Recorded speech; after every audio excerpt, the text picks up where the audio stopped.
Hi everyone, welcome to this tutorial. I'm going to go through a summary of the pre-advanced guidance from AQA regarding the summer A Level Sociology paper ready for your June exams in 2022. So the guidance starts with general information. So this advice information covers all examined components. So basically, because sociology is 100% exam, that means this document is referring to everything.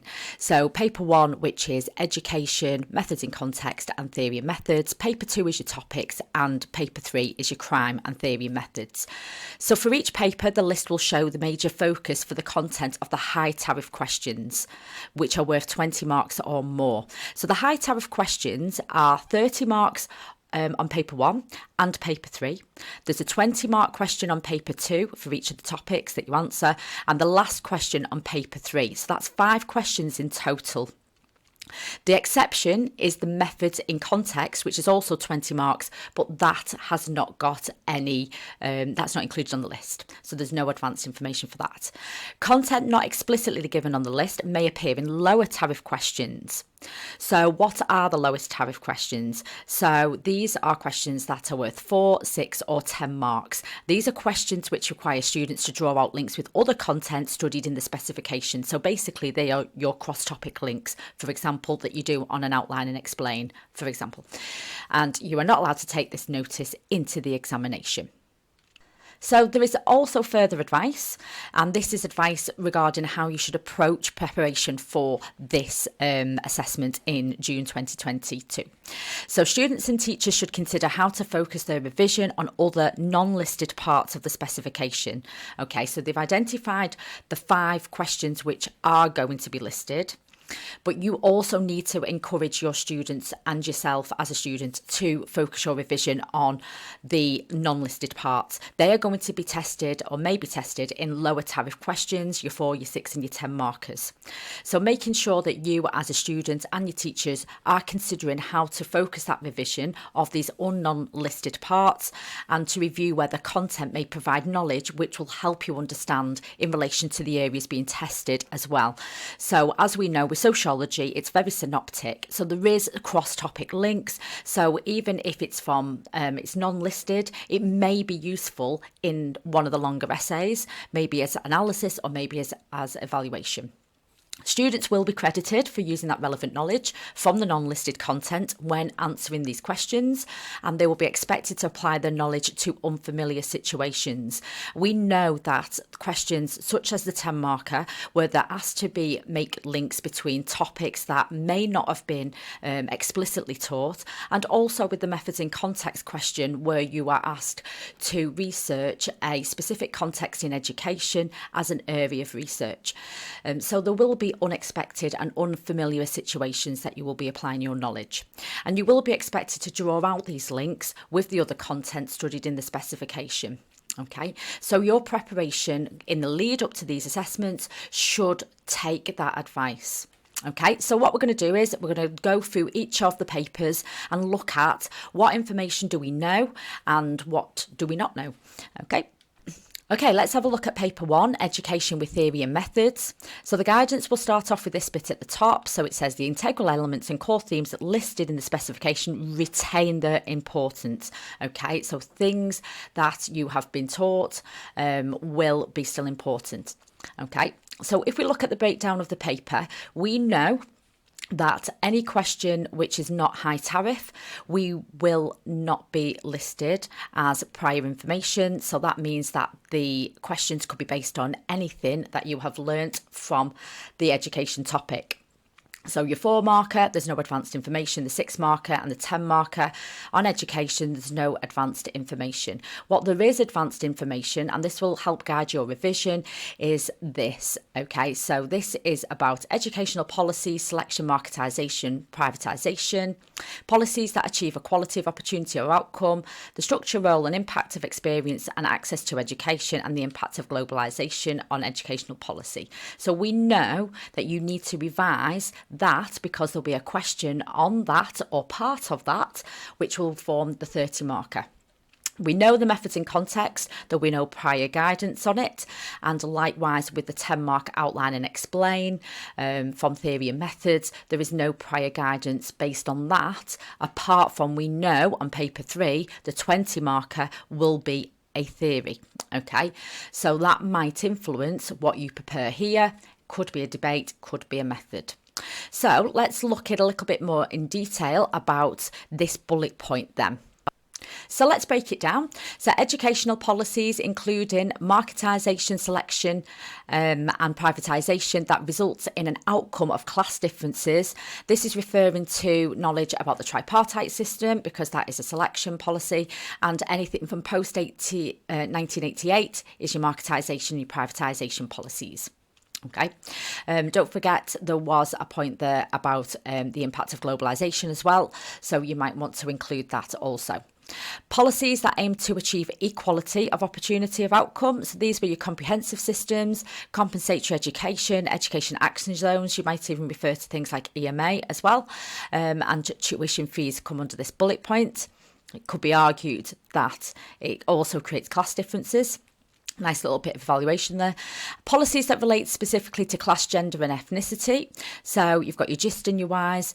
Don't forget examples of policies that are directly targeting boys and achievements as well, and multicultural education in relation to ethnicity.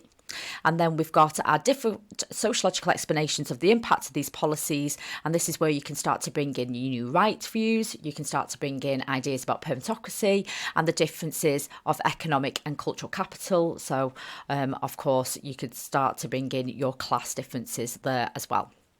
Okay, so hopefully that will give you a little bit of guidance in answering or preparing for the 30 marker. Remember, the other low tariff questions can come from anywhere from what you've studied from education. So you do need to make sure that you are still practicing those 4 marks, those 6 marks, those 10 marks with an item from a range of topics just to prepare yourself well for those. So let's move over to paper 2. This is your topics in sociology. This is where you will answer questions from one topic in section A and one topic in section B based on what you have studied as part of your course. So let's have a look at section A. So you will have studied one of the 4 topics that are under here, and within that there will be 3 questions. Okay, so those 3 questions, if you did culture and identity, there'll be questions 1, 2 and 3. Family and household, there'll be 4, 5 and 6. Health would be question number 7, 8 and 9. And work, poverty and welfare would be question number 10, 11 and 12. So, as we know already, the low tariff questions, 10 mark or below, will have no advanced information. So that means it'll be from any part of that topic that you have studied. We do know the 20 marker will have that advanced information, so that means that you can plan ahead and you can prepare and practice questions based from that bullet point from the specification. So let's have a look at each of these from section A. So this will help you with your planning for your 20 marker from section A.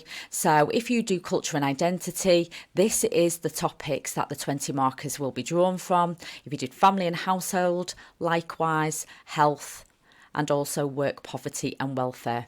So as my students study family and household, and I know a lot of other students do study this topic, let's have a look at that in a little bit more detail.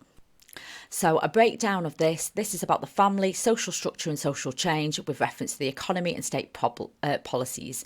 So this is where you need to look at sociological views on the role of the family with its relationship to the wider structures such as the economy. So we're looking at functionalist, feminist, Marxist, new right and postmodernist views of the role of the family. And then it also mentions with particular reference to the economy and to state policies. So these are the impact of government laws and policies on the family, and we've got some examples down here as well. Okay, so that should help you with your revision. So that is section A. So let's have a look at section B on paper 2. So like with section A, you answer one topic in section B. Okay, so if you do beliefs in society, you will answer the first 3 questions, global development, the next 3, media and stratification and differentiation. But like from section A, you will have 3 questions in that section. So like The other questions, your 10 markers are low tariff, so we don't know what they are going to be about. They could be from anywhere from that topic that you have studied. But we do know about the 20 marker, and we can then have a little bit of a look at what the bullet points say from the specification to help you with your revision. So as you can see, if you do beliefs in society, they're going to ask you about ideology, science and religion. If you do global development, it's going to be development in relation to aid and trade, and so on. The media is about new media and understanding the role of the media in contemporary society, and stratification is based by class, gender, ethnicity and age. Okay, so let's move to our final paper, paper 3. So the crime and deviance paper with theory and methods is your final paper, and as we know already, our low tariff questions 4, 6 and 10, we do not know where they're going to come from in terms of the crime and deviance specification. So they can come from anywhere. Okay, but what we do know is for the question 4, which is our 30 marker, we know it's going to come from the crime, deviance, social order and social control part of it. Okay, so we do have a bit of advanced information for that. So what does that mean? So that means that you're looking at explanations of crime, deviance, social order and social control from the functionalist view. And that will include positive functions, strain theory, subcultural and differential association. Or it could be questions about Marxist and neo-Marxist. Or it could be about labelling theory, right realist or left realist. Now remember, your question can come from, it could be a very broad question or it could be part of it. Okay, so it could be one of these theories that you could be asked about. When we start to have a look at question 5, that's a 10 marker on theory and methods. So there's no advanced information on the short questions, but what we do know is that the 20 marker will be based on consensus, conflict, structural and social action. So we do know that. That might, or you might want to infer from that, if the 20 marker is on a theory, that might suggest that the 10 marker is more likely to be on a method or on a debate. But again, we don't know, okay? So you're best preparing for all eventualities.